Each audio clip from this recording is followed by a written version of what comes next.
안녕하십니까. 박정호의 손에 잡히는 경제 플러스 박정호입니다. 지금 살고 있는 동네가 살기 좋은 곳인가요? 누군가 여러분에게 묻는다면 어떻게 대답하시겠습니까?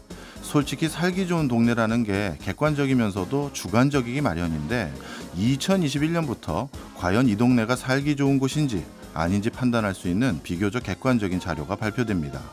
바로 사회안전지수인데요. 경제활동과 생활안전, 건강보건, 주거환경 등을 토대로 시군구별로 순위를 나누는 겁니다.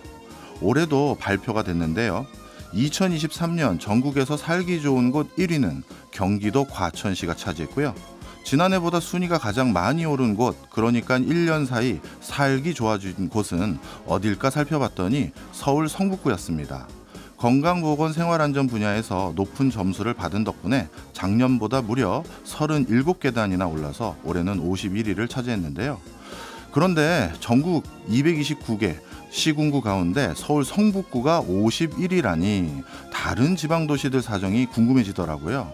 과연 2023년 사회안전지수 10위 안에는 수도권을 제외한 지방도시가 몇 개나 포함되어 있을까요?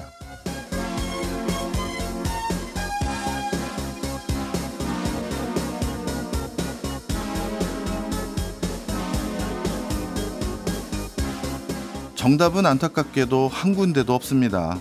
지금 우리 사회의 가장 큰 고민거리 중 하나가 지방 소멸 문제인데요. 어쩌면 지방에 살기 좋은 주거 공간을 제공해주지 못하는 상황에서 지방 소멸은 당연한 결과가 아닐까 이런 생각도 해봅니다. 우리는 지금 지방 소멸을 방지하기 위해 얼마나 적극적으로 지역의 정주 여건을 개선하기 위해 노력하고 있는지 되돌아볼 일입니다. 2월 10일 금요일 박정호의 손에 잡히는 경제 플러스 광고 듣고 시작합니다. 이번 주와 다음 주 경제 이슈를 분석하고 전망하는 시간이죠. 리뷰 앤 프리뷰. 오늘도 박연미 경제평론가 제 옆에 계십니다. 어서 오세요. 안녕하세요. 예, 제가 금요일 항상 든든합니다. 정말요? 예. 듬직한 건 아니죠. 아니, 든든한 거죠. 무슨 큰 결례될 말씀을. 죄송합니다. 예. 제가 자격지심에. 네. 오늘 특히 내용도 요즘 가장 핫한 주제네요. 부동산 얘기인데 일기 신도시 특별법에 대해서 오늘 얘기해 주신다고요? 주로 어떤 내용입니까? 네, 일기 신도시 특별법 이게 이제 2월에 입법이 돼서 시행은 내년에 될 것으로 예상이 되는데요. 일기 신도시라고 하면 일산 분당으로 대표되는 5군데 신도시. 여기에서 그동안 집이 너무 낡아서 고생한다. 이거 수요가 너무 많다. 다시 짓게 해달라는 요구가 있었습니다. 지난 대선에서도 그래서 여야 후보들이 모두 관련해서 공약을 하기도 했거든요. 네. 윤석열 대통령의 대표적인 공약 중에 하나도 일기 신도시가 파격적인 조건에 재건축할 수 있게 해주겠다. 그런데 지난해에는 이게 요원하다는 이야기가 많았어요. 그래서 현장에서 이런저런 불만들이 꽤 많았고 작년에 여름 지나면서부터 그 TF를 구성해서 민관 의견을 듣다가 11월에 이 특별법의 법안 골격을 완성을 했고요. 올해 2월부터 이제 시작이 돼서 본격적으로 사업을 추진할 수 있도록 말하자면 판을 깔아준다는 건데 네. 대표적으로 이렇습니다. 용적률이 지금 평균적으로 보면 대략 한 190 정도 되는데 네. 이게 아파트 단지에 따라서는 130에서 150% 정도 되기도 하거든요. 예. 이걸 최고 역세권 중심으로 한 500%까지 올려주겠다. 배 이상이네요. 그렇죠. 그러면 이거 자체로 엄청난 혜택인데 뿐만 아니라 우리는 시안이 안 돼서 못 지어요. 이런 것들 많았거든요. 예. 그 택지가 조성된 이후에 종전에는 30년이 초과가 돼야 재건축이 가능했지만 이제는 20년만 지나면 다 들어오게 해주겠다. 그러면 일단 연한도 통과가 될 거고요. 이거 다 통과해도 안전진단에서 걸리는 단지가 많았는데 안전진단 공공성 있으면 프리패스한다. 그리고 공공성이 없다고 해도 정말 웬만하면 다 되는 쪽으로 해주겠다. 법안의 골격이 그렇습니다. 하나만 여쭤볼게요. 네. 공공성이 뭐예요, 여기선? 여기서 말하는 공공성은 여러 사람이 많이 행복하게 살 수 있을 거냐. 좀 모호하다. 모호하죠. 그래서 사실은 지금 부동산 시장의 경기나 일기 신도시 주민들의 불만사항 그리고 노후도 이런 걸 고려해서 웬만하면 되는 쪽으로 제도를 바꾸겠다 이렇게 이해하셔도 무방해요. 근데 이렇게 되면 왜 일기 신도시만 특별 대우하나요? 지방에 있는 노후 계획 도시는 왜 차별하나요? 이런 얘기 나올 수 있잖아요. 그렇네요. 그리고 우리는 30년 더 됐는데 아니 이게 그 큰 단위 지구만 되는 거예요. 불만 있을 수 있으니까 지방에도 노후 계획 도시 해주겠다. 이 특별법에 따라서 재건축 가능하게 하겠다. 또 한 가지는 우린 덩어리가 작아서 우린 빼는 거예요. 이런 경우에도 어떻게까지 해주기로 했느냐. 그 택지가 조성이 돼 있는데 여기서 멀지 않은 곳에 예. 가느다란 인연의 끈이 이렇게 연결돼 있는 연접 예. 혹은 인접 도시 있잖아요. 예. 여기랑 연결해서 합쳐서 100만 제곱미터 이상이 돼도 여기도 할 수 있게 해주겠다. 아, 이거는 좀 진짜 파격적이네요. 그러니까 그동안 되는 쪽으로. 실질적으로는 같은 동네인데 행정구역만 나눠진 데도 있었는데 그쵸. 그걸 이해해 주신 거구나. 그렇죠. 아. 그러니까 연접 혹은 인접한 지역까지 묶어서라도 하려면 하게 해줄게. 그러면 일단 제도는 굉장히 파격적이고 지금 일기 신도시만 해도 물량이 한 30만 호 되니까 많아요. 그러니까 시장에 미칠 영향이 큰 게 맞는데 그래서 할 거냐? 이거는 또 다른 문제가 될 수 있어요. 맞습니다. 그래서 제가 좀 궁금한 네. 게 요즘 정작 뭐 이런 규제도 풀고 여러 가지 그동안 수건 사업도 해주겠다 이렇게 정부는 적극적인 것 같은데 요즘 부동산 시장에는 오히려 건설사들이 건설 의지가 없어 보이는 듯한 이런 사건 사고들이 많더라고요. 대표적으로 한두 개 소개시켜 주시죠. 네, 대우건설이라고 이름만 들으면 우리가 한 번쯤 들어봤을 그 큰 네. 회사가 최근에 어떤 결정을 했느냐. 울산에 짓기로 했었던 그 주상복합 큰 단지가 하나 있거든요. 요걸 우리 시공권 포기하겠다. 이거 시공 끝나서 판매하고 나면은 공사비로 받기로 한 돈이 1,600억 원입니다. 예. 그리고 미리 대우건설이 브릿지론이라고 해서 뭔가를 지을 때는 땅 사고 인허가까지 들어가는 비용이 있는데 요때 대형 건설사가 시공권 따면 우리가 보증서고 들어갈게 이렇게 같이 들어가거든요. 예. 보증 서면서 대우건설이 뭐 시쳇말로 태운 돈이 440억 원이에요. 예. 그런데 공사 아직 안 끝났으니까 440억 원 못 받죠, 지금. 그렇죠. 440억 원 우리가 이미 작년에 장부상 손실 처리했어.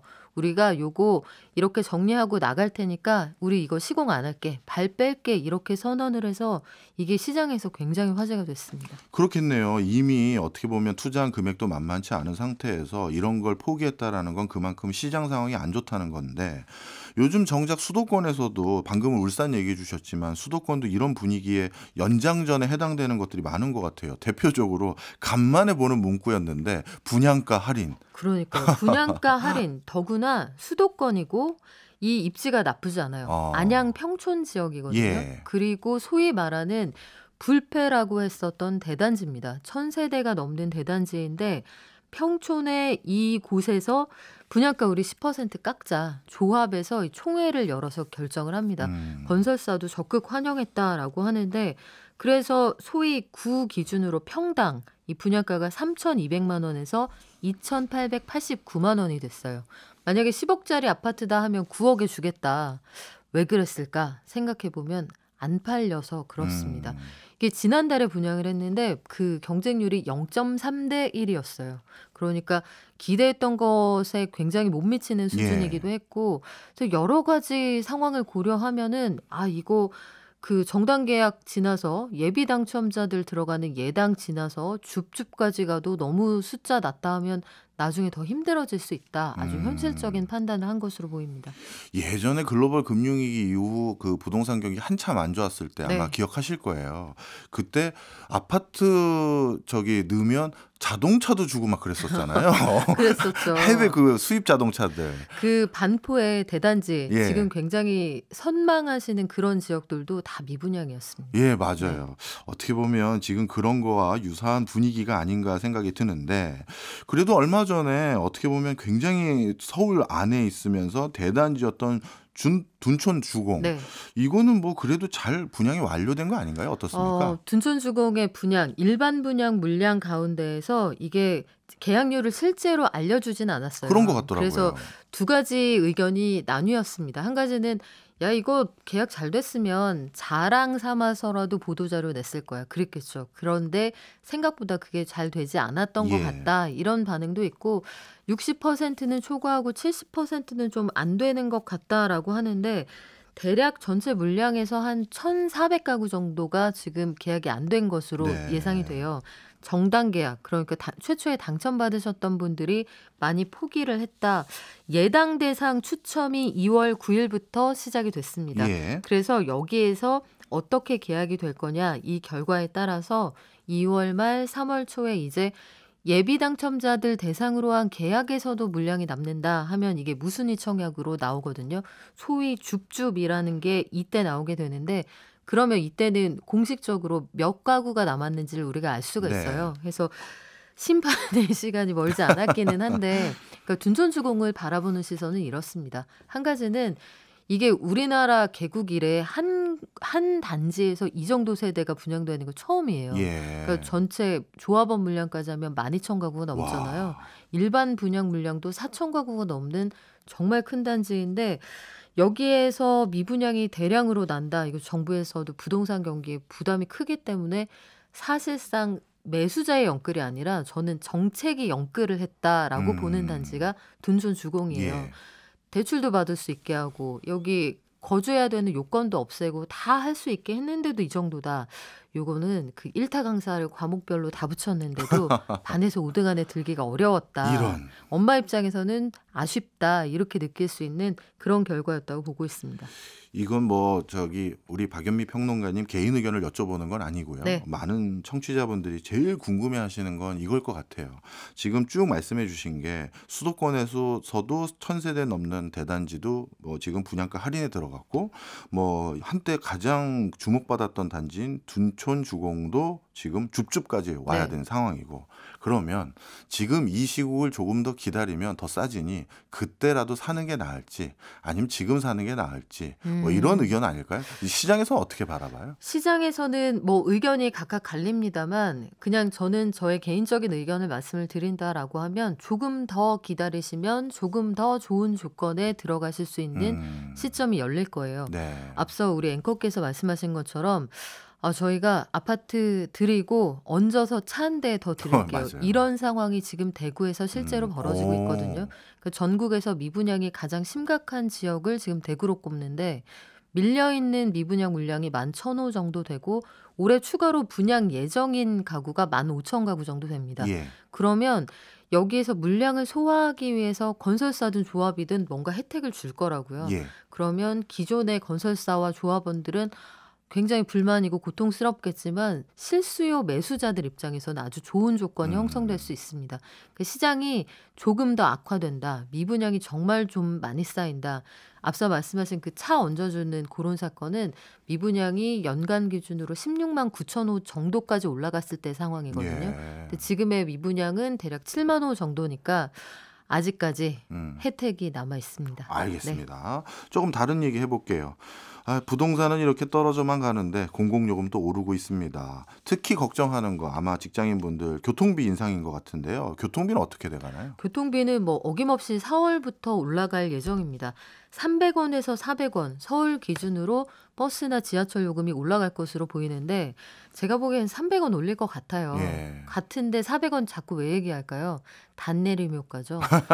앵커링 효과 있지 않습니까? 400원 올릴 것 같다라고 얘기하다가 300원 올리면 그래도 100원 덜 올렸네. 이런 느낌적인 느낌을 주고 싶은 게 아닌가 싶은데 여하간 300원 이상 최고 많이 올리면 한 400원까지도 올리겠다는 게 서울시의 계획이고요.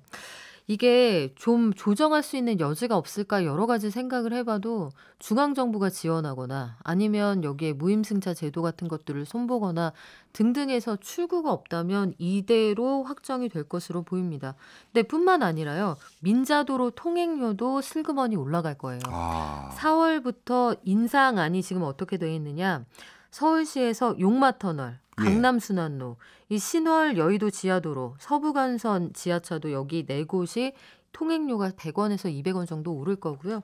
광역버스도 2,300원인 게 이게 700원 올라서 3,000원. 마을버스도 900원에서 1,200원, 심야버스도 2,150원에서 2,500원으로 올릴 예정입니다. 그래서 최종적인 안은 나와 봐야 알겠지만 무조건 올라간다. 이렇게 전제하셔도 무방합니다. 네.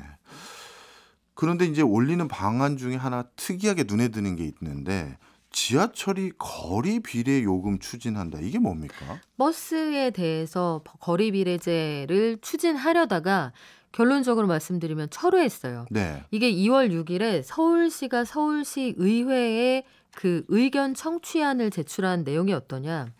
버스 타고 가도 지하철처럼 탑승 거리에 따라서 추가로 요금을 내게 하자.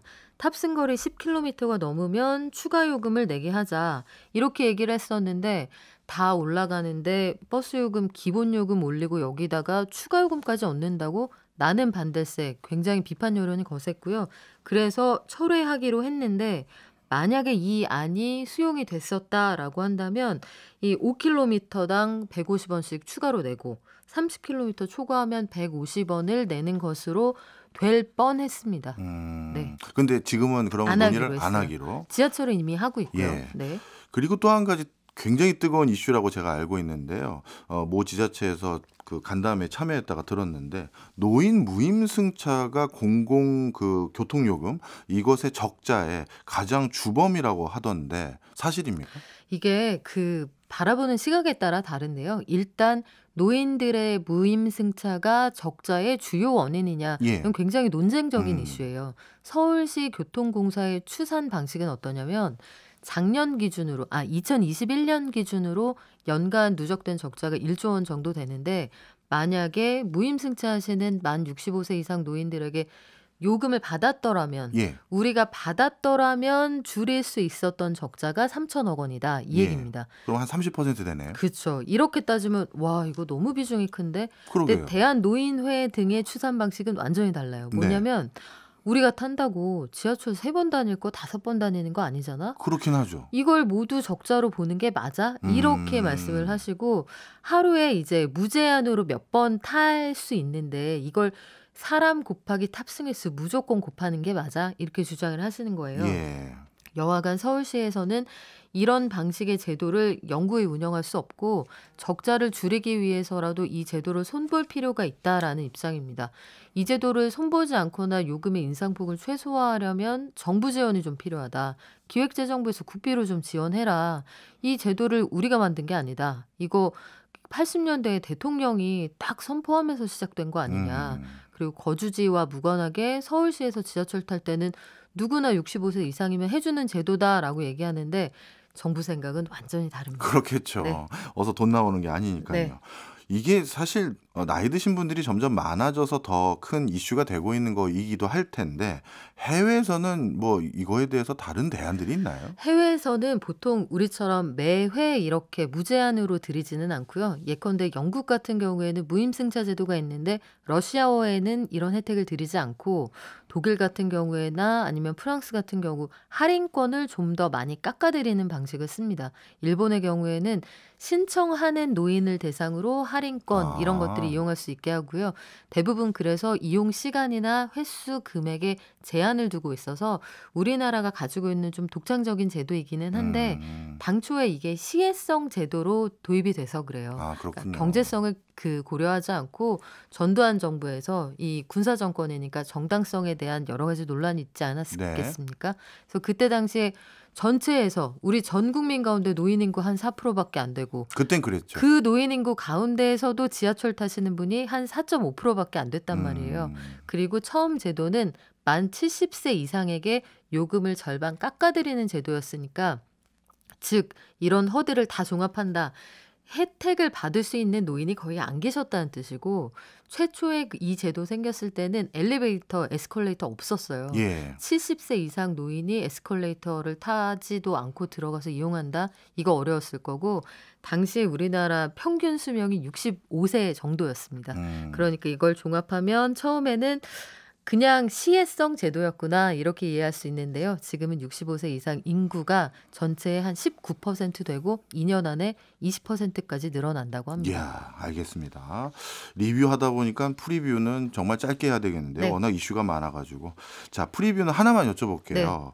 네. 아까 부동산 얘기 더 궁금해하실 분들 많으실 것 같아서 미분양 자꾸 늘어나는데 추가 대책 당연히 나오겠죠. 추가 대책 나올 건데요. 아직까지 숫자가 그렇게 무겁진 않습니다. 10년 장기 평균 봤을 때 6만 4천 호 정도가 매년 있었는데 그렇게 숫자가 지금 많이 튀느냐? 일단 그렇지 않고 두 번째 악성 미분양이라고 하는 준공후 미분양이 작년 수준이에요. 그러면 아직까지는 나라에서 나서서 사준다 이러기에는 명분이 부족한 상황이라 올해 이 제도를 막 공격적으로 밀어붙이긴 쉽지 않습니다. 그 종공요금 얘기도 말씀을 드릴게요. 있는데요. 그럴까요? 예. 공청회 얘기가 나오고 있어요. 공청회 할 것으로 보이는데 공청회를 하든 하지 않든 300원은 올라갈 것 같습니다. 300원은. 네. 부동산 집값은 떨어지는데 이렇게 공공요금은 계속 올라가고 그럼에도 불구하고 이런 대책들을 자꾸 같이 논의해야 될 이유는 충분히 있는 게 네. 결국 우리 생활비가 직접적으로 관련된 거잖아요. 그렇죠. 그리고 우리 철학. 앞으로 어떤 사회를 그렇네요. 만들어갈 것이냐, 노인과의 공존을 어떻게 해나갈 것이냐, 철학적인 고민에 직면해 있습니다.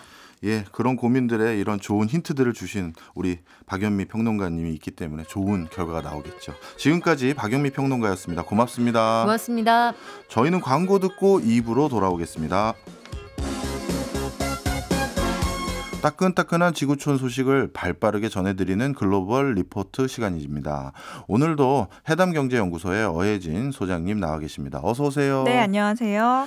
예, 요즘 해외에서 막 이슈들이 너무 많은 것 같아요. 특히 네. 천재지변이 크게 일어났더라고요. 네, 맞습니다. 좀 희생자도 자꾸 늘어나는 것 같고 그런데 상황 좀 설명해 주시죠. 네, 지난 월요일에 튀르키예와 시리아에서 규모 7.8의 강진이 발생했는데 지금 뭐 눈도 오고 영하의 날씨 때문에 지금 구조도 쉽지 않고 또 건물 잔해에 갇힌 사람들도 굉장히 버티기가 힘든 상황이죠. 제가 지금 스튜디오 들어오기 전에도 다시 한번 확인을 했는데 현재까지 튀르키예에서만 17,000명. 시리아에서까지 다 합하면 총 2만 명이 넘는 사망자가 발생했습니다. 단일 천재지변으로 2만 명이면 어마어마한 숫자인데 그렇습니다. 이게 자꾸 더 늘어나는 이유가 이렇게 지진 나면요. 네. 구호하러 들어갈 그 도로라든가 이런 게 훼손돼서 못 가서 그런다고 하더라고요. 맞아요. 굉장히 크게 훼손이 돼서요. 뭐 구조하러 가는 것도 마찬가지고 구호 물품을 전달하는 거, 뭐 장비가 진입하는 거 이것도 굉장히 어려운 곳이 많다고 그래요. 특히 이 시리아의 경우에는 그 튀르키예에 비해서 상대적으로 도움의 손길을 받지 못하고 있는 현실인데 2011년부터 시작된 그 내전 때문에 국제사회에서 지금 뭐 10년 넘게 제재를 받고 있잖아요. 그래서 이 선진국들이 이 제재를 해제하지 않는 이상은 어떤 공식적인 원조를 받기가 어렵습니다. 어제 뉴스를 보니까 그런데 지진 발생 당일에도 그러니까 지진이 발생하고 몇 시간 직후인데 시리아 정부군이 예. 반군 지역에 또 무력 공격을 했다. 이런 뉴스도 있더라고요. 이런 거는 들으면 좀 진짜 너무 한숨만 나와요. 네. 진짜. 이 시리아에서 그 튀르키예 그 남쪽과 국경이 붙어 있는 그래서 그 지진의 피해가 좀 큰 시리아 서북부 지역이요. 네. 주로 튀르키예 군대가 무력 진압해서 주둔하는 지역이 있고요. 또 쿠르드족을 비롯한 반군 거점도 있고 그 정부군이 주도하는 지역이 모두 포함되어 있는 곳이에요. 복잡하죠? 네. 그러면 이 튀르키예가 자국 땅에서 피해를 본 국민들을 지원하는 게 우선이지 시리아 지역에 점령한 지역을 먼저 도와주겠습니까? 그렇죠. 그죠? 아니죠. 그렇다고 뭐 시리아 정부군이 반군 지역 피해자들을 돕지도 않을 테고요. 그 접근 자체가 가장 큰 걸림돌인 이 반군 지역은 그야말로 구호 사각지대입니다. 그나마 그 반군 구조대 그 화이트 헬멧이라고 부르는 네. 그 민방위 그 단체가 있어서 피해 지역에 좀 도움을 주고 있는데 현재 이제 연료가 전국적으로 다 부족한데 그 지금 이 화이트 헬멧 같은 경우에는 비상용으로 비축해 놓은 마지막 연료를 쓰고 있다. 이런 얘기가 들렸고 그나마 어제 겨우 그 튀르키예 쪽 국경을 통해서 UN 구호 물자가 들어갔다 이런 소식이 있습니다. 제가 알기로 튀르키예가 이 지진 나기 전에도 경제 상황이 굉장히 안 좋았다고 들었거든요. 네, 맞습니다. 뭐 인플레도 만만치 않고요. 그런데 이 지진 때문에 더 어려워졌겠어요. 그렇죠. 이번 지진으로 튀르키예가 원래 세계 경제 규모 19위에 달했거든요. 네. 근데 이 지진 때문에 튀르키예 GDP가 한 2%포인트 더 떨어질 수 있다. 그런 전망도 나왔어요. 주식시장은 뭐 다음 주 화요일까지 거래가 중단되고요. 이번 지진이 매우 크게 발생한 지역 중 한 곳이 가지안테프라는 곳이 있거든요. 네. 근데 여기가 거주 인구가 한 200만 명 정도 되는 큰 도시인데 튀르키예의 식품 가공과 섬유 제조의 중심지입니다. 그래서 나라 경제 성장에 상당한 기여를 하는 곳인데 뭐 여기가 이렇게 굉장히 망가지다 보니까 수출이며 뭐 경제 활동이 아예 중단이 됐죠. 지금 딱 타격받은 곳이 식품 가공과 섬유 제조하는 곳이라는데 여기는 생산 거점인데 그렇죠. 여기가 망가지면 여긴 인플레이션이 더 올라가겠어요. 맞습니다. 그리고 지진의 영향을 받는 그 튀르키예의 10개 주 역시 터키 농업 생산량의 한 15%, 산업 생산량의 한 9%를 차지하고 있습니다. 얼마 전까지만 해도 그 튀르키의 인플레가 80%를 넘었다. 이야. 이런 얘기 있었고 뭐 리라화가 급락했다. 뭐 이런 걱정을 하던 나라가 이제는 도시 재건, 뭐 대규모 인프라 손상 복구해야 되고 지금 또 수백만 명의 사람들이 이제 이재민이 되다 보니까 장기간에 걸쳐서 이들을 보호하고 또 먹여 살려야 하는 그런 걱정까지 해야 되는 상황이 된 건데 하필 올해 5월 14일인가에 대통령 선거가 있어요. 그래서 이 에르도안 대통령이 장기 집권을 좀 해보려고 하는데 오히려 지금 선거 비용을 재난 구호 비용으로 지출을 해야 그나마 좀 민심을 얻을 수 있는 상황이 됐습니다. 이번에 6천 채에 달하는 건물들이 붕괴가 됐는데 와, 어떻게 이렇게 종이장처럼 무너지냐. 그러니까요. 전문가들의 조언 듣지 않고 제대로 짓는 거 아니지 않냐. 이런 책임론이 또 불거지고 있어가지고 정치적 타격도 좀 있을 것 같고 한편에서는 지금 같은 상황이라면 5월 대선이 가능하겠냐. 이런 얘기도 나오고 그럴 수도 있습니다. 있겠네요. 선거 자체를 미룰 수도 있겠네요. 네. 근데 진짜 이 튀르키예죠. 이제 지진이 자주 나는 지역인데 네. 건물이 너무 종이장처럼 진짜 무너져서 이거는 뭐 누구 책임을 꼭 져야 될 사람들이 나올 것 같긴 합니다. 네. 예, 이번에 좀 다른 나라 한번 살펴보려고 하는데요. 미국 한번 보려고 하는데 요즘 미국이 진짜 제조 부활을 이제 적극적으로 꿈꾸고 있는데 네. 엊그제도 바이든 대통령이 국정연설에서 새로운 소식 내놨다고요? 네, 우리 시간으로 8일 그 바이든 대통령이 취임 후에 두 번째로 의회에서 그 상하원 합동 국정 연설을 했습니다. 저도 이 라이브로 잠깐 지켜봤는데 1시간이 넘는 연설을 하더라고요. 여러 가지 많은 얘기를 했지만 이 주목할 만한 내용은 미국 제조업이 다시 세계를 선도하겠다 이런 의지였는데요. 사실 미국 제조업 부흥 뭐 이런 기조는 오바마 대통령 때부터 나왔어요. 네. 그런데 이번에 여기에서 나온 새로운 이야기는 바이든 대통령이 지난 2021년 11월에 서명한 바이 아메리칸 이 미국산 우선 정책의 새로운 세부 방침이었습니다. 네. 앞으로 연방 정부의 재정을 들여서 추진하는 도로, 다리, 뭐 초고속 인터넷망까지 이런 모든 인프라 사업에는 외국산 건축 자재가 아니라 미국에서 만들어진 메이드 인 USA만을 쓰도록 하겠다는 겁니다. 그러니까 구리, 뭐 알루미늄, 우리가 좀 많이 수출하는 광섬유 케이블, 뭐 목재 이런 거는 한국을 비롯해서 다른 나라에서 공수해오던 자재들을 뭐 기업체가 미국에 들어와서 공장을 짓고 생산하지 않는 한 이제는 미국 공공 인프라 사업에는 좀 수출을 할 수 없게 되는 것들이 많아지는 거죠. 이게 이제 네. 미국도 2024년도가 선거다 보니까 제가 보기에는 엇박자 난 것 같기도 한데. 그거 있습니다. 예, 그죠. 왜냐하면 지금 물가 잡기 바쁜데 네. 그동안 왜 외국산을 이 업계에서 썼겠어요. 싸고 뭔가 경쟁력이 있기 때문에 그렇지 않겠습니까? 네. 그런데 이걸 전부 미국산만 써라라고 하면 과연 이 뒷감당이 물가 차원에서 과연 될지 저는 하여튼 그런 생각이 드네요. 그래서 이게 그 비판하는 사람들은 정말 말씀하신 것처럼 선거를 노리고 예. 미국의 중산층의 표심을 얻기 위해서 하는 행동이다. 이런 얘기가 있습니다. 뭐 우리 저기 소장님께서는 미국에서 또 오래 계셨었고 뭐 이런 거 하면 미국이 네. 제조업이 다시 부활될 수 있는 나라라고 개인적으로 보십니까? 부활은 할 거라고 봐요. 그래요? 왜냐하면 이렇게까지 하면 전 세계가 그래도 영향은 받을 것 예. 같아요. 예. 그러면 갑자기 또 걱정이 되는데요. 네. 바이든 대통령은 한 2년 전부터 이런 제조업 일으키려는 법을 계속 했잖아요. 네. 그 원인은 결국 일자리 제공 때문인 거죠. 그렇죠. 일자리 제공 때문인데 이게 비관적으로 보는 시각이 있어요. 아, 그래요? 그게 네. 잘 되겠냐, 잘 될지 의심스럽다, 뭐 이런 반응인데 영국 주간지 이코노미스트 예. 아시죠?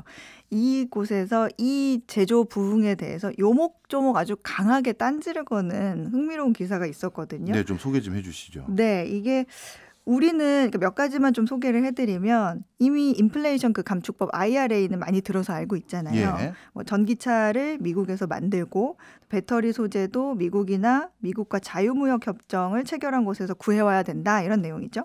근데 이거에 대해서 이코노미스트가 니켈은 주로 말레이시아, 뭐 인도네시아, 리튬은 아르헨티나에서 주로 나오는데 이들 국가는 미국과 FTA를 안 한 나라들이다. 그럼 이들 나라들 빼고 어디서 재료를 구해다 만들 것인가 이런 거에 대한 의문을 또 제기를 했고요. 네, 충분히 그 객관적인 의문이라고 생각이 네. 듭니다. 그리고 반도체 공장을 미국에 만들도록 유도하는 부분에 대해서도 회사들이 원래 있던 공장을 폐쇄하고 오는 게 아니라 미국에 하나 더 짓는 것일 텐데 그럼 공장이 2개, 3개로 늘어나면 이거 공급 과잉은 불보듯이 뻔하다. 나중에 반도체 기업들에게 막 문제가 생길 수 있으면 미국이 이제 그걸 또 막으려고 해야 될 거 아니에요. 그러면은 다시 보조금을 주거나 세액공제 같은 걸 투입해야 되는데 그러면 정부 재정이 만만치 않을 거다. 이런 주장도 있습니다. 상당히 일리 있는 주장인 것 같습니다. 그런데 이런 지적이 비단 영국에서만 나오는 게 아니라 미국에서도 충분히 생각할 수 있는 논리인 것 같은데 네. 특히 미국은 소프트웨어나 IT 산업으로 예전에 90년대 일본 그렇게 잘 나갔을 때 80년대 네. 결국 일본 누르고 다시 세계 최고의 경제 강국이 됐잖아요. 그런데 굳이 다시 제조까지 하겠다는 거 이거 참 이해가 안 가요. 이게 정확하게 박 교수님 의견과 이코노미스트 의견이 되게 일치를 한 게 저 읽어보고 오지 않았습니다. 이 미국 제조업이 몰락했던 덕분에 더 부가가치가 높은 소프트웨어 산업이 발전한 거라고 지금 보고 있어요. 이코노미스트는. 그래서 그 덕분에 미국인들은 과거 공장에서 일할 때보다 더 적게 일하면서 더 편하게 높은 소득을 가질 수 있었는데 이제 고부가 서비스 산업으로 인력 비중이 바뀌는 바람에 저소득층, 그러니까 육체 노동자들이 그나마 좀 괜찮은 임금 받으면서 일하는 거 아니냐 이런 얘기를 하고 있어요. 그런데 다시 저부가가치 육체 노동, 뭐 예를 들자면 아이폰을 미국에서 다시 미국인의 손으로 조립하는 게 과연 더 나은 일이 맞냐 이런 지적인 겁니다. 일자리가 늘어날 것이라는 정부의 선전에 대해서도 한마디 했는데 미국은 이미 제조업 일자리가 아니더라도 일자리가 많다. 지금 뭐 고용 못해서 고용주들이 난리니까. 그리고 선진국들 중에 미국보다 제조업 일자리 비중이 더 많은 나라는 별로 없다는 겁니다. 미국 백인 노동자들은 이 자유무역이 그들의 일자리를 없앴다고 오해를 하는데 사실은 자유무역이 시작되기 전부터 백인 근로자들의 일자리는 줄었다. 그게 다 자동화 로봇 때문이다. 근데 자동화 설비와 로봇으로 가득한 이 투입된 돈에 비해서 일자리는 많이 안 나온 대표적인 이 자본 집약적인 산업의 반도체 공장 이런 것들인데. 근데 이런 걸 미국으로 다시 가져와라. 이러는 게 무슨 의미냐. 이런 비판을 하는 거죠. 근데 그럼에도 불구하고 이런 정책을 펴니까 영향을 받는 나라는 있을 거다. 이런 의견입니다. 알겠습니다. 사실 제조는 우리가 잘하고 있는데 이것까지 가져가려고 자꾸 달라고 하니까 마음이 좀 찹찹하기도 하고 그러네요. 잘 대응을 해야 될 타이밍인 것 같습니다. 또 다른 미국 얘기 해보려고 하는데요. 요즘 중국인들이 미국 농지를 그렇게 많이 사들인다고요? 이 미국 농무부 데이터를 보니까 지난 10년간 중국 투자자가 보유한 미국 농지가 10년 사이에 4배 이상 늘어가지고 거의 뭐 4억만 평 정도 된다고 해요. 이 정도면 사실 미국 전체 농지에서 차지하는 비중은 1% 미만. 민간 소유 농지의 한 3% 정도라고 하는데 그래서 뭐 식량 자급 능력까지 위협할 수준은 아닙니다. 근데 중국인이 소유한 농경지의 절반 가까이가 좀 신기하게도 텍사스에 있다는 게 좀 눈에는 띄어요. 유달리 텍사스를 좋아하나요? 그러게. 이 중국인 개인 농지를 사들이는 경우도 있는데 개인이 농지를 사들이는 경우도 있는데 기업 차원에서 농업 관련 사업체를 사들이는 경우도 있습니다. 근데 최근에 미국에서 그 중국 정찰 풍선 사건 계기로 중국인에 대한 좀 안보 우려가 되게 깊어지고 예민해졌거든요. 그래서 미국이 중국인들의 농지 구매를 막아야 하는가에 대한 고민을 많이 하고 있어요. 그 군사기지 근처에서 농지를 사서 그러면 주파수를 감청할 수 있다. 괜히 왔다 갔다 할 수 있다. 이런 생각을 하는 거죠. 그러니까 일례로 중국 기업이 그 농지를 매입해서 옥수수 농장을 만들고 재분소를 지을 계획을 냈었어요. 근데 그러면은 처음에는 새로운 일자리도 만들어지겠구나. 우리 세수도 늘겠다. 농산물을 판매할 마켓도 더 만들 수 있겠구나 하면서 되게 도시의 시장까지 나서서 굉장히 좋아했다가 근처에 있던 그 공군기지의 담당자가 이거 안보상 위험합니다라고 서한을 보내니까 갑자기 태도를 바꿔서 불발이 됐던 일이 있었습니다. 근데 원래 외국인이 다른 나라에 가서 땅이나 주택이나 이런 걸 함부로 못 사거든요. 왜냐하면 법이 대부분 그런 걸 막고 있는데 이거는 어떻게 보면 미국에서 중국인들이 와서 농지나 이런 걸 편히 살 수 있게끔 법과 제도가 만들어져 있거나 허용되어 있기 때문에 이런 거 아닌가요? 어떻습니까? 그렇습니다. 그래서 이제는 이거를 우리가 좀 고쳐야겠다. 해서 그런 움직임이 나타나고 네. 있어요. 왜냐하면 미국인 농부들의 토지 소유권이 줄어서 시장에서 그들이 밀려날 수 있잖아요. 그렇죠. 그렇고 만약에 중국인들이 농지를 사서 농업을 할 때 미국의 농사 환경 기준을 잘 지키지 않거나 아예 파괴할 수 있다. 이런 우려도 있고요. 그다음에 농업 경제가 얽혀 있으니까 오히려 농경지를 더 보호하자 이런 생각이 있어가지고 최근 22개 주가 미국 농지에 대한 외국인의 소유권 제한을 강화하는 조치를 네. 검토하고 있고요. 그다음에 중국인 소유 농지가 가장 많은 텍사스주 같은 경우에는 이번에 중국, 러시아, 북한, 이란 국적자와 이들이 소유한 사업체의 부동산 매입을 전면 금지한다.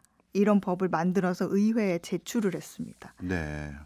나름대로 이런 조치를 추후적으로 지금 수행을 하고 있으니까 앞으로 중국인들이 미국 땅 매입하기는 쉽지 않겠네요. 그렇죠. 예.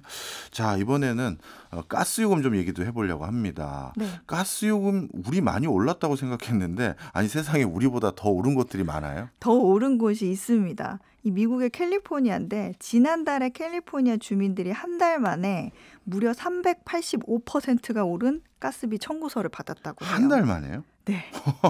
이 기사에 사례가 몇 개가 실렸는데 거의 뭐 방 2개짜리 아파트에서 한 달 평균 $70 정도 냈던 사람이 지난 1월에 5배 가까이 오른 $330가 청구됐다고 해요. 이게 천차만별이긴 한데 공통적으로는 이 예상치 못한 한파로 평년 대비 좀 추웠거든요. 네. 그다음에 난방 수요가 급증했던 게 원인 중에 하나예요. 그러니까 캘리포니아가 가정의 한 70% 정도가 가스로 난방을 하고 있거든요. 그래서 이거 가스 지역 공급사가 좀 지원금을 주기도 하고 그런 경우가 있었어요. 근데 이렇게 모순적인 상황이 나타난 게 지난해 10월 말부터 전국적으로 천연가스 도매 가격이 한 50%가 하락을 했거든요. 근데 캘리포니아에서는 되려 63%가 오르는 정반대의 추세가 이게 나타났어요. 왜 이렇게 됐죠? 이 공급의 문제인데 텍사스에서 서부로 흐르는 가스 파이프라인이 보수에 들어간 거예요. 예. 그래서 용량 제한이 있었고 미국 태평양 지역의 가스 재고 감소가 공급 측면의 원인이 됐던 것으로 분석이 돼서 아마 이게 일시적인 요인이다 보니까 2월은 조금 다시 낮아질 거다 이런 의견이 있습니다. 예, 알겠습니다. 오늘도 뭐 중국, 미국, 그다음에 뭐 중동 지역까지 전반적으로 또 세계 경제 현안들 쭉 살펴봐 주셨네요. 늘 고맙습니다. 그래서 감사합니다. 오늘 마지막 곡은 우리 소장님 위해 준비했습니다. 뭔가요? 예, 이따 들어보세요. 네. 예, 지금까지 어예진 소장이었습니다. 고맙습니다. 감사합니다.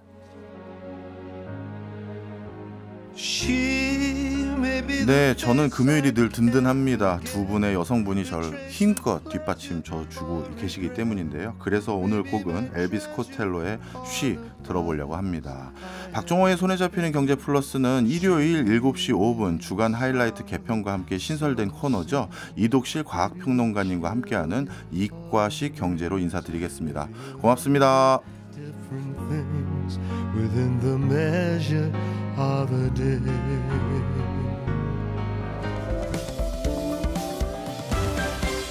경제 생활의 플러스가 되는 아주 경제적인 시간. 박정호의 손에 잡히는 경제 플러스.